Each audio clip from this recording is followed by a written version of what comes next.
सिंह साहब एजुकेशन में आप सभी लोगों का स्वागत है। पिछले वीडियो में हम अध्याय 3 प्रश्नावली 3.1 चर वाले रैखिक समीकरण युग्म का प्रश्न नंबर 2 हल कर चुके थे। उसको अच्छी तरह से समझ भी चुके थे और आशा करता हूं कि आप लोगों को वो वीडियो पसंद भी आया होगा। अब इस वीडियो में हम अध्याय 3 प्रश्नावली 3.1 का प्रश्न नंबर 3 हल करते हैं। यहाँ पर यानी कि लिखा गया है 2 किलोग्राम सेब और 1 किलोग्राम अंगूर का मूल्य किसी दिन 160 रुपये था। मतलब उसमें दिया प्रश्न क्या बोल रहा है कि 2 किलोग्राम उसने सेब खरीदे और 1 किलोग्राम अंगूर खरीदे और उसका मूल्य यानी कि कितना था 160 रुपये दोनों का मिलाकर। अब 1 महीने बाद 4 किलोग्राम सेब और 2 किलोग्राम अंगूर का मूल्य कितना हो गया 300 रुपये हो जाता है। इस स्थिति को बीजगणितीय तथा ज्यामितीय रूपों में हमें क्या करना है, व्यक्त करना है। तो सबसे पहले हम यहाँ पर यानी कि हमें ना 1 किलोग्राम अंगूर का मूल्य पता है और ना ही 1 किलोग्राम सेब का मूल्य पता है। तो हम मान लेंगे कि यहाँ पर देखिए माना हल, पहले हल लिखते हैं। हल माना 1 किलोग्राम सेब का मूल्य 1 किलोग्राम सेब का मूल्य बराबर x रुपये। 1 किलोग्राम सेब का मूल्य कितना हो गया x रुपये तथा 1 किलोग्राम अंगूर का मूल्य बराबर y रुपये। 1 किलोग्राम सेब का मूल्य कितना हो गया x रुपये तथा 1 किलोग्राम अंगूर का मूल्य कितना हो गया y रुपये। अब प्रथम शर्तानुसार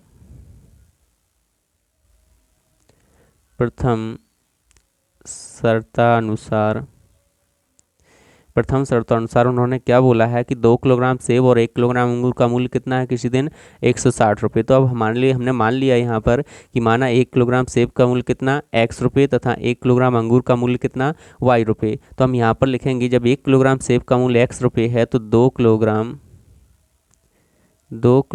सेब का मूल्य बराबर कितना हो जाएगा 2x रुपये हो जाएगा। यहाँ पर 2 किलोग्राम उसने सेब खरीदे, 2 किलोग्राम सेब का मूल्य कितना हो जाएगा x रुपये। और 1 किलोग्राम अंगूर का मूल्य तो कितना है, अंगूर का मूल्य हमने कितना माना है y रुपये, तो y रुपये ही रहेगा ये तो।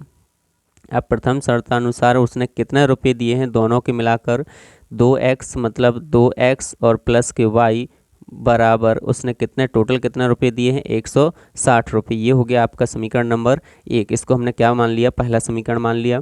यहाँ पर ये y 2x प्लस के y बराबर कितना हो गया 160। अब द्वितीय शर्तानुसार क्या बोल रहे हैं वो, द्वितीय शर्त को भी देख लेते हैं। द्वितीय शर्तानुसार यहाँ पर देखिए द्वितीय शर्तानुसार क्या बोल रहे हैं अब कि 1 महीने बाद 4 किलोग्राम सेब और 2 किलोग्राम अंगूर का मूल्य कितना हो गया 300 रुपये। तो हमारा 1 किलोग्राम सेब का मूल्य x रुपये माना था, तो 4 किलोग्राम सेब का मूल्य कितना हो जाएगा 4x रुपये।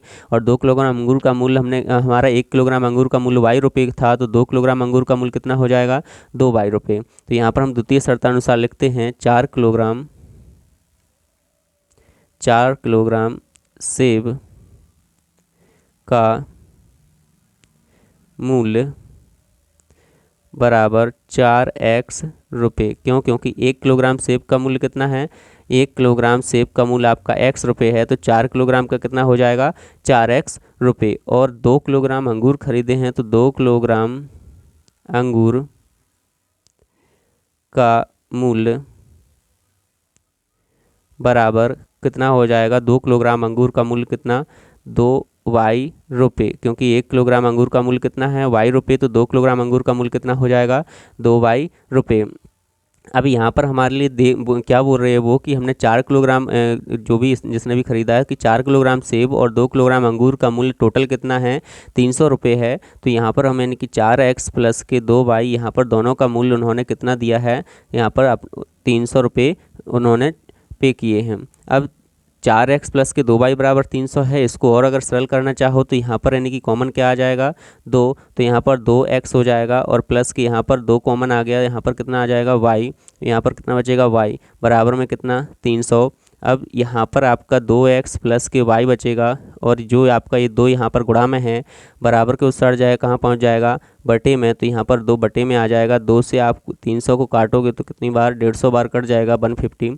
यहाँ पर 2x प्लस के y बराबर कितना हो जाएगा, 150। ये आपका समीकरण नंबर कौन सा हो गया, 2। अब हमने समीकरण 2 और समीकरण 1 और 2 निकाल लिए हैं। अब हम क्या करेंगे, ग्राफीय रूप के लिए हमें x और y के मान निकालना पड़ेंगे। तो x और y के मान निकालने की समीकरण पहले हम 1 को हल करेंगे और फिर समीकरण 2 को हल करेंगे। तो यहाँ पर देखिए समीकरण 1 से, समीकरण 1 हमारा क्या था, 2x प्लस की y बराबर कितना दिया था, 160। तो यहाँ पर 2x प्लस y बराबर कितना दिया था हमारा, 160। अब यहाँ पर देखिए 2 के यहाँ पर 2x जो है और यहाँ पर प्लस के y है, तो हम यहाँ पर y यहीं पर रहने देते हैं। बराबर में कितना है, 160, और ये 2x है तो इस 2x को बराबर के उस तरह ले जाएंगे, किसका हो जाएगा, माइनस का हो जाएगा। तो y बराबर कितना निकला, 160 माइनस के 2x। इसको हमने नाम दे दिया समीकरण 3। अब समीकरण 3 में हम एक एक करके बराबर को जो इस साइड जो चर राशि होगी उसका मान रखेंगे। तो बराबर के इस साइड में क्या है, x, तो हम x की जगह मान रखेंगे यहाँ पर, और y का मान हमें क्या हो जाएगा, आसानी से मिल जाएगा। तो चलिए यहाँ पर एक एक करके मान रखते हैं। हम समीकरण 3 में x बराबर, पहला हम मान रखते हैं ताकि हमें वैल्यू छोटी मिल जाए। तो पहला मान हम 40 रखते हैं। तो x बराबर 40 रखने पर, आप कुछ भी रख सकते हो लेकिन ऐसा मान रखो जिससे आपको वैल्यू ज़्यादा यानी कि बड़ी ना मिले, तो आपको मान रखने में भी आसानी होगी। तो यहाँ पर y बराबर कितना है हमारा समीकरण, y बराबर 160 माइनस के कितना है, 2x। तो y बराबर कितना हो जाएगा, 160 माइनस 2, और x की जगह हमें कितना रखना है, 40। तो y बराबर हमारा कितना हो जाएगा, 160 माइनस के 4 दूनी 8, कितना हो जाएगा, ये 80 हो, 40 दूनी कितना हो जाएगा, ये 80 हो जाएगा। चलिए यहाँ पर हमें आगे देखते हैं। 160 में से 80 घटेगा तो कितना बचेगा, y बराबर 160 में से 80 घटेगा तो कितना बचेगा, 80 बचेगा। यहाँ पर 160 में से 80 को घटाएंगे तो यहाँ पर y का मान हमारे लिए कितना मिल गया, 80। ये पहला मान हमारे लिए y का मिल गया है, x का मान हमने रखा। तो अब दूसरा यानी कि मान रखेंगे समीकरण 3 में x बराबर आप चाहो जो भी मान रख दो, उसमें कोई वो नहीं है कि आप यही मान रखो। सिर्फ x बराबर हमने क्या रखा है, हमने x बराबर 50 रखने पर, देखिए x बराबर 50 रखने पर कितना आ रहा है, हमारा जो समीकरण था वो था y बराबर 160 माइनस के आपका कितना था, 2x। तो यहाँ पर y बराबर 160 माइनस 2, और यहाँ पर इन दोनों के बीच में कोई चिन्ह नहीं होता तो गुणा का चिन्ह होता है, और x की जगह कितना रखना है, 50। तो चलिए y बराबर कितना आ जाएगा, y बराबर 160 माइनस 5 दूनी 10, तो यहाँ पर गुणा करोगे तो 100 आएगा। तो y बराबर कितना आ गया, y बराबर आ जाएगा आपका 60, कितना बचेगा, y बराबर 60। तो y का मान हमारा कितना आ गया है, 60 आ गया है, y बराबर 60, ये हमने लिख दिया। अब दूसरा यानी कि हमारे लिए, यानी कि दूसरे समीकरण से हमने इसके मान निकाल लिया। अब दूसरे समीकरण को देखते हैं। तो दूसरा हमारा समीकरण क्या था, 2x प्लस के y बराबर कितना था, 150। 2x प्लस के y बराबर 150 मतलब यानी 150 था। तो हम यहाँ पर लिखेंगे समीकरण 2 से, समीकरण 2 से यहाँ पर इसके नीचे लिख लेना पहले x और y के मानों को सारणी में रखने पर। तो यहाँ पर देखिए सबसे पहले हम यहाँ पर सारणी बनाते हैं। जो पहला हमारा समीकरण था उसकी सारणी बनाते हैं। जो हमने मान निकाले हैं उसको एक एक करके रखेंगे तो हमारे लिए यहाँ पर बिंदु मिल जाएगा। यहाँ पर पहला मान होता है x का, दूसरा y, और यहाँ पर हमारा बिंदु रहता है x और y। अब हमने जो पहला मान रखा था, जो x का पहला मान कितना रखा था, x का 40 रखा था x का मान, तो हमें y का मान कितना मिला था, y का मान हमारे लिए देखिए यहाँ पर y का मान हमारे लिए पहले कितना मिला था 60, y का मान कितना मिला 60। और जो दूसरा मान हमने रखा है, पहले दूसरा मान x 80 मिला था हमारे लिए, ये 80 मिला था ना, पहला जब हमने 40 रखा था तो y का मान कितना मिला था 80। और दूसरा मान हमने जब 50 रखा था x का, तो y का मान कितना मिला था 60। तो यहाँ पर बिंदु क्या हो जाएगा 40 और 80, और यहाँ पर क्या हो जाएगा 50 और 60, ये दो बिंदु हमारे लिए मिल गए हैं। अब देखते हैं समीकरण 2 से। तो समीकरण 2 क्या था हमारा, 2x प्लस वाई बराबर में 150। 2x प्लस के y बराबर कितना था 150। इस y को यहीं पर रहने देते हैं, 2x को सर ले जाते हैं, तो y बराबर कितना हो जाएगा 150 माइनस के कितना 2x, इसको नाम दे देते हैं समीकरण 4। क्या नाम दे देते हैं, समीकरण 4 नाम दे देते हैं। y बराबर 150 माइनस के कितना हो गया 2x। अब हम एक एक करके मान रखेंगे इसमें भी। तो यहाँ पर हम समीकरण 4 में इस साइड बराबर के इस साइड में क्या है x है, तो हम x में ही मान रखेंगे। इसमें x बराबर कितना रखने पर 60 रख दो, कुछ भी रख दो आप, ऐसा मान रख दो जिससे आपकी वैल्यू जो हो बड़ी ना हो जाए और आपको मान रखने में भी आसानी हो। तो हमें समीकरण 4 क्या है, y बराबर 150 माइनस 2x, ये हमारा समीकरण 4 है। और हमें इसमें क्या रखना है -2, और x की जगह कितना रखना है 60। तो यहाँ पर y बराबर कितना आ जाएगा 150 माइनस 6 दूनी 12, तो 120 हो जाएगा। तो y बराबर यहाँ पर 150 में से 120 जाएगा तो कितना बचेगा 30। तो हमें y का मान जो मिल गया है वो क्या मिला है 30 मिल गया है। अब दूसरा हम यहाँ पर समीकरण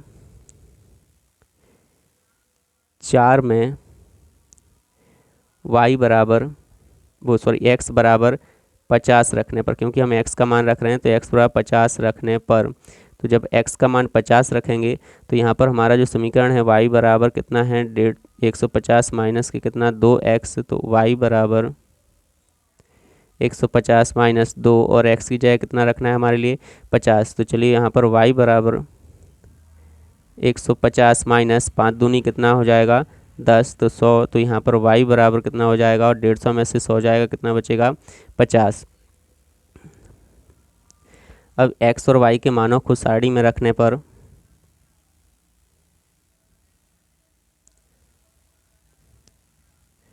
y के मानों को सारणी में रखने पर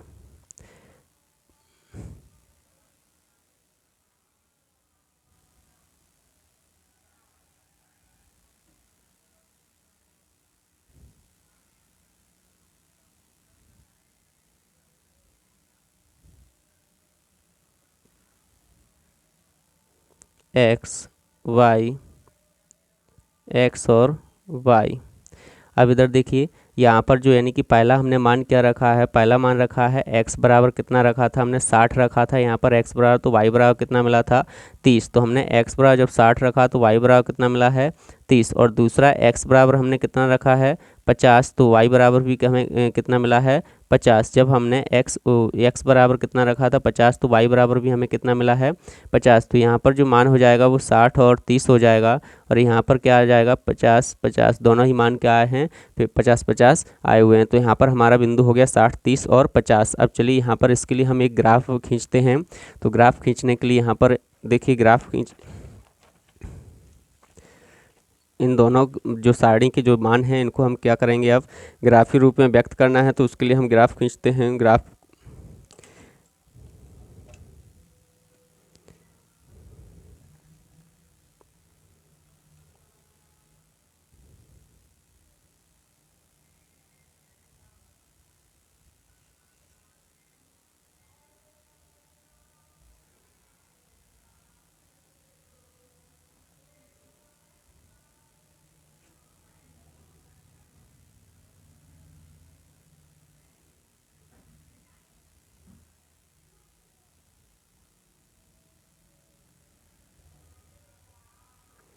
ये हमने क्या किया है, ग्राफ खींच लेंगे। आप भी ऐसे ही एक्स अक्ष और वाई अक्ष खींच लेना।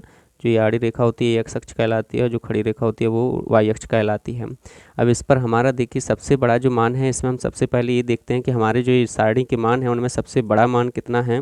उसके हिसाब से हम क्या करेंगे, नंबरों को शो कराएंगे इसमें। तो यहाँ पर देखिए 40 और 80, तो y का मान कितना है 80 और 60। यहाँ पर y का मान देखिए दूसरी सारणी में y का मान मतलब सबसे बड़ा मान कितना है 80 है, y का मान है।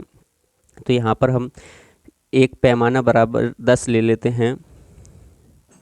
एक पैमाना बराबर कितना ले लेते हैं 10। तो एक पैमाना बराबर 10 लिया, तो यहाँ पर 10 20, आपको ये फिक्स मान लेना है वैल्यू, तभी आपके सही आएगा। 40, इनका मतलब जो अंतर है वो फिक्स आना चाहिए। 50 60 70 80। यहाँ पर हमने 10 20 30 40 50 60 70 80। यहाँ पर भी हम ऐसे ही लेंगे 10 20 30 40। ये माइनस के होते हैं सभी मान इस साइड में, माइनस का 10 माइनस का 20 माइनस के 30 माइनस का कितना 40। हमने ये एक्स अक्ष और ये कौन सी, ये जो आपकी आड़ी रेखा होती है कहलाती है एक्स अक्ष। क्या कहलाती है एक्स अक्ष। क्षैतिज रेखा भी बोलते हैं इसको, ये कहलाती है एक्स अक्ष। और जो ये ऊर्ध्वाधर रेखा या खड़ी रेखा होती है ये कहलाती है वाई अक्ष। क्या कहलाती है वाई अक्ष। उस साइड ऊपर वाले प्लस के होते हैं, नीचे वाले माइनस के, इस साइड प्लस के एक्स के और इस साइड माइनस के मान होते हैं एक्स के। तो चलिए यहाँ पर हम जो हमारे बिंदु हैं उनको एक एक करके दर्शाते हैं। तो हमारा जो पहला बिंदु है, पहला बिंदु यहाँ पर देखिए पहली सारणी में क्या है 40 और 80 है। तो पहले सबसे पहले हम 40 और 80 मतलब एक्स का मान कितना है 40, तो एक्स का मान 40 कहाँ पर मिलेगा हमें ये, और वाई का मान कितना 80। तो हम यहाँ से यानी कि कहाँ तक जाएंगे 80 तक, इन दोनों बिंदुओं को मिलाने के लिए।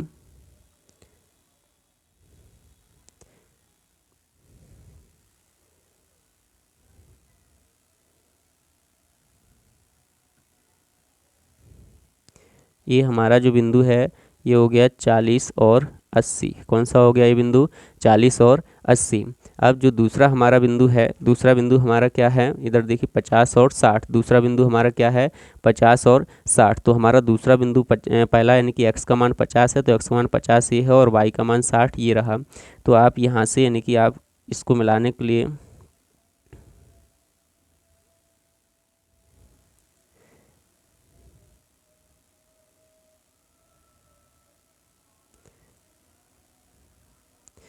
यहाँ पर ये कौन सा बिंदु मिलेगा हमारे लिए, ये मिल जाएगा आपको 50 और 60। अब इन दोनों बिंदुओं से होकर हम एक सरल रेखा खींचेंगे। दोनों देखिए दोनों बिंदु हमारे एक ही सीध में आ रहे हैं, एक ही रेखा में आ रहे हैं। तो यहाँ पर हमने इन दोनों बिंदुओं से होकर एक रेखा खींच दी है जो इन दोनों बिंदुओं से होकर जा रही है। और ये हमारी जो पहली यानी कि जो पहला समीकरण था उसके थे, और हमारा जो पहला समीकरण था वो क्या था 2x प्लस के वाई बराबर कितना था 2x प्लस के वाई बराबर आपका 160। 2x प्लस के वाई बराबर में कितना था 160। ये पहले के हो गए। अब दूसरी सारणी देखते हैं। तो दूसरी सारणी में देखिए पहला जो हमारा मान है वो 60 और 30 है, मतलब x का मान कितना है 60 और y का मान कितना है 30। तो x का मान के लिए हमें x अक्ष पर जाना पड़ेगा, तो x अक्ष ये है और y का मान 30 हमें y अक्ष पर, तो ये मिलेगा प्लस के हैं दोनों मान। तो यहाँ पर हमें इन दोनों को मिलाते हैं पहले।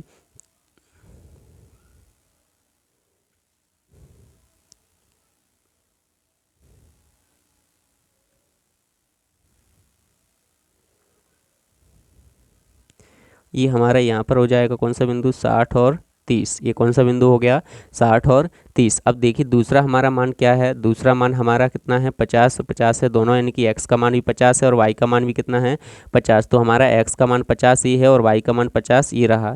तो यहाँ पर हमारा ये तो बिंदु खिंचा ही है। यहाँ पर इसको यानी कि मिलाते हैं तो कहाँ तक आता है ये देखते हैं।